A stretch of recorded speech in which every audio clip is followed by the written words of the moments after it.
All right, so by the title of this video, you guys already know what we are doing. This is our full ActiveTrack flight with the new Mini 4 Pro. Now, this is not my first ActiveTrack flight. I've already put in some decent amount of time using it, and I can't wait to show you guys this because there is really a lot of awesome changes made with this drone specifically. We've got omnidirectional obstacle avoidance. We've got the new ActiveTrack 360 mode.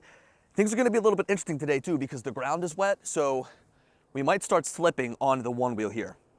All right, so this new feature is called Touch Trace. And as you notice down here in the bottom left corner, if we pop this up, we now have the ability to choose where this drone follows us from.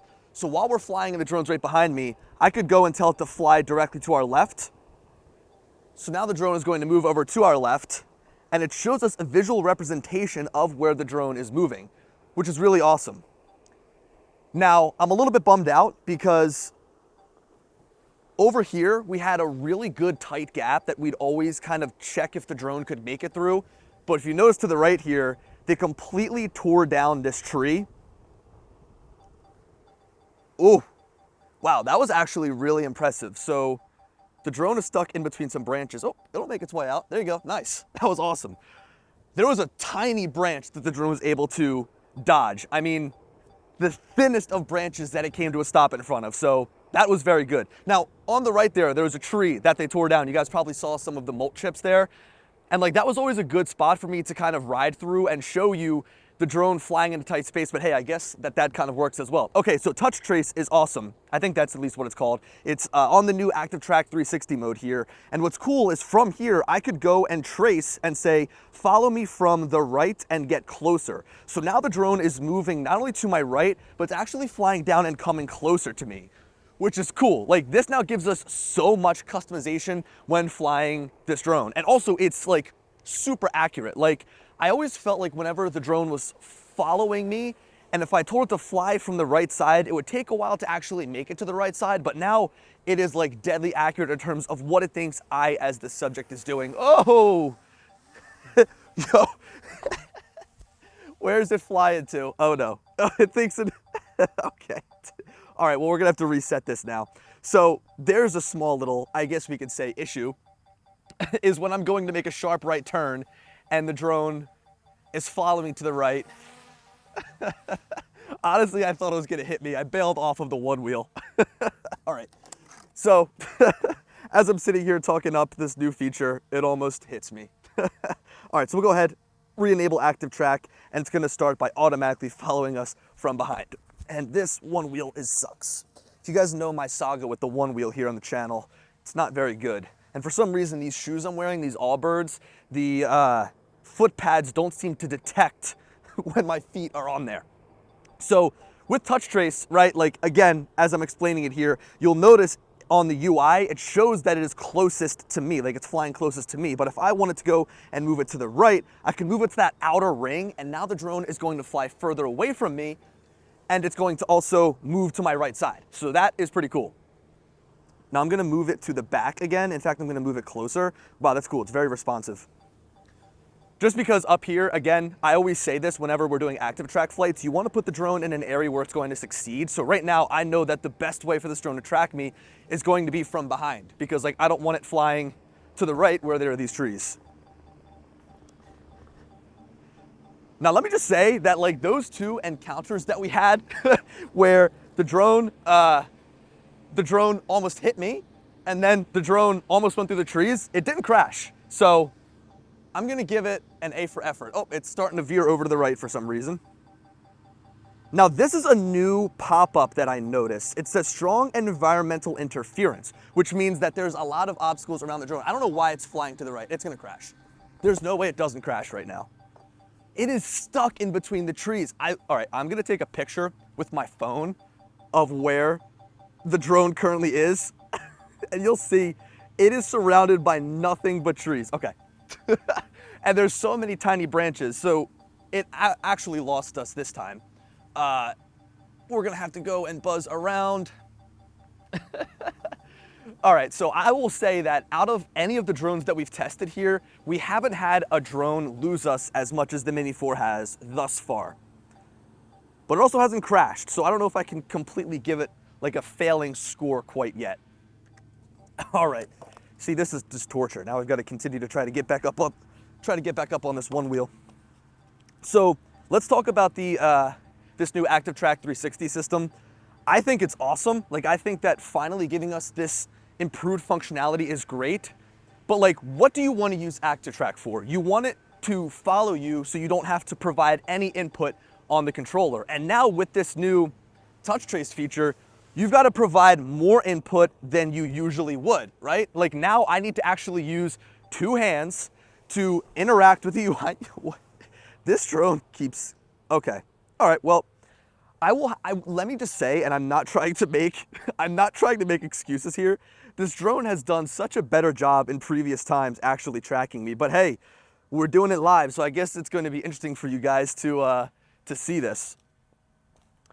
Really, I mean, I had come into this after having done so many ActiveTrack flights, just thinking that this is one of the best drones that you can use with ActiveTrack because of its size, because of the sensors, and I definitely need to get something else other than a one wheel to do these tests. All right, one of these times I'm gonna fall flat on my face, and it's gonna be my most viewed video. All right, this is the fourth attempt here. That was very strange. The drone kept like flying close to me and then backing off, and then close to me and then backing off. Like this right now, it's behaving normally. Maybe it's because I'm actually moving at a faster pace. I'm not sure, but all right. Back to what we were talking about here with the touch trace feature is like, and look, see, it keeps going and veering to my right side over there. I'm not sure. You know what? I'm gonna go and have it follow me from the back right. Maybe we'll kind of try to compensate a little bit. Although there is that tree there. What's it gonna do? You've got a tree to your right. Okay, that was nice. That was a nice maneuver. And it's keeping up with speed too. I mean, sometimes when it would encounter an obstacle like that, the drone would almost come to a stop and then try to recalculate and recompute, but the drone is making these maneuvers and continuing to fly at a good pace, which is awesome. So the touch trace feature, as we continue to get sidetracked here, I like it, but you have to provide so much input in order for it to work. Like, I need to put both hands on the controller. I need to actually take my finger and move it on the screen, right? If I wanted to have it fly to the left here. Oh, we're trying that sharp turn again.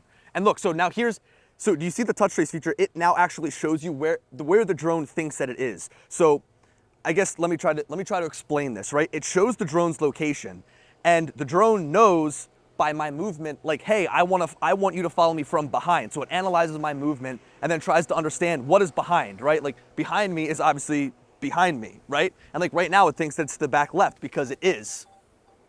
Oh boy, and there's a truck coming. I hope that it stays up high. That'd actually be a funny video if it slammed into that truck. Actually, would it be? I don't know. I don't think my drone insurance would cover that. So like right now, why does it think that it wants to fly around me, right? Let me see, I'm gonna try to re-alter this. So there we go. Oh, and there's a tree there. Nice. And I want it to follow me from close. So that location actually now gives me a visual representation of like, hey, where does the drone think it's following me from? Okay, it thinks it's following me from behind. And then if I go and make that adjustment and I say, start moving around a little bit more erratically, and the drone thinks it's to my right, it'll actually visually show up on the touch trace feature. So I think it's a great feature, but I also think it's just really good to have that type of information, right? So that we know, like, all right, I'm gonna do something interesting. I'm gonna put it to my right here, even though there's all these trees. Let's see what it does. I always say, put it in an area where it's going to succeed. And I'm putting it in an area where it probably won't succeed right now. Behind it, I mean, I know that you guys can't really tell, but behind it, and you might have seen it back there, there's nothing but large trees here.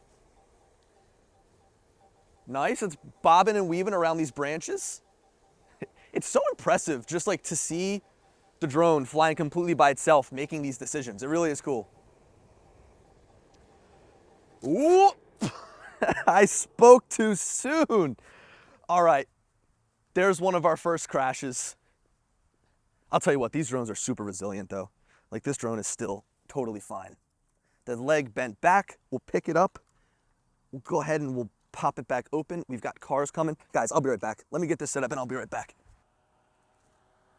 Okay, so we've got some cars passing by here. That was a very thin branch that it clipped into. I always say, put an area where it's gonna succeed, and I put it in an area where it won't succeed, so I will take the blame for that one. All right, track, ActiveTrack, go. So I think the point that I'm trying to make here, and it's the point that, come on, there we are. So the point I'm trying to make here is that there's so much input needed from me to use ActiveTrack when I want to use ActiveTrack to just like go and do its thing on its own, right? Like I don't want to have to worry about carrying my remote controller. I don't want to have to worry about, you know, using touch trace and using this ActiveTrack 360 feature and like telling it where I want it to go. I want to be able to do it like hands-free. I want to be able to do it as easy as possible, because if I'm riding a mountain bike, I don't want to have to like mount this onto my bicycle. I don't want to have to potentially accidentally push the buttons by putting it in my backpack, right? I'm gonna pull a little spin move here. Let's see what it does. That was nice, cool. Kept me in frame. Why don't we try flying forwards? This is always the biggest trick. So I'm gonna have it wrap around, and also with this ActiveTrack 360 feature, you can tell it which direction you want it to move. So before, I would just tell it, hey, I want you to follow me in front. Ooh, just went under some branches. I would say, hey, I want you to follow me from the front, and then it would make its way there however it wanted to. But like now with this, I can actually tell it, hey, I want you to go to the front, and I want you to move around me from the right side to go to the front. And let me just say that out of any of the drones I've tested with ActiveTrack, this is by far the best forward performance I've experienced. Like usually with these drones, whenever you try to have it follow you from the front, it doesn't work well. Now, you know, they say that you can use this to kind of get these cool shots. So for example, if I wanted to get this automated shot, I could have it now follow me from behind, and it'll do something where like it now moves. That's cool. So there's a tree there and it's gonna wait to make the move.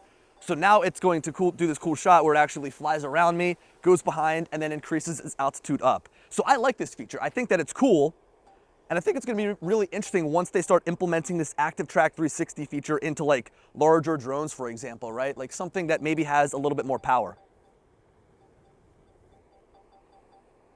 I should try and figure out, and I don't think that this would work just because of the omnidirectional optical avoidance, but it'd be cool if I'd be able to like put some sort of camera on top of it, like a 360 camera, and show the drone actually dodging obstacles. I don't know if that would work. I've got a car behind, so I'm gonna veer to the right. Well guys, look, I think that we're gonna pretty much end the video there. I think that, you know, ActiveTrack has come a long way. I've been asking in these ActiveTrack videos for them to like implement some sort of different features that we can make use of other than just it tracking us, and they did, right? I mean, this new 360 feature is really cool, but again, like it's just the input, right? Like I have to now carry around my remote controller, and when I'm riding my one wheel, I've got full control in my hands, which is great, but if I was snowmobiling, if I was riding a bike, if I was doing anything else, it would just be really difficult because I wouldn't know what to do with my remote controller. So it'd be really cool if they had something that you could connect with like your Apple Watch. I think that would be really awesome. They were able to make some sort of companion application. Maybe they make their own sort of, not smartwatch competitor, but maybe just something that you put on your wrist that is dedicated just for ActiveTrack, or they go the route of Skydio and make an actual beacon. But, you know, I don't know what grade to give this drone because it had a lot of really awesome moments, but it also had 4 moments where it lost us and it also completely crashed. So I think that we'll have to revisit this. I think that I'm going to give DJI a couple of months to kind of figure out this new ActiveTrack 360 system, because this is brand new after all, and they probably do have some bugs to work out, but it's cool that it's here in the Mini 4, and I'm hoping to see it hopefully in some future drones as well. Anyway, thank you guys so much for watching. Let me know your thoughts on ActiveTrack here in the Mini 4 Pro, and as always, I'll talk to you later. Peace.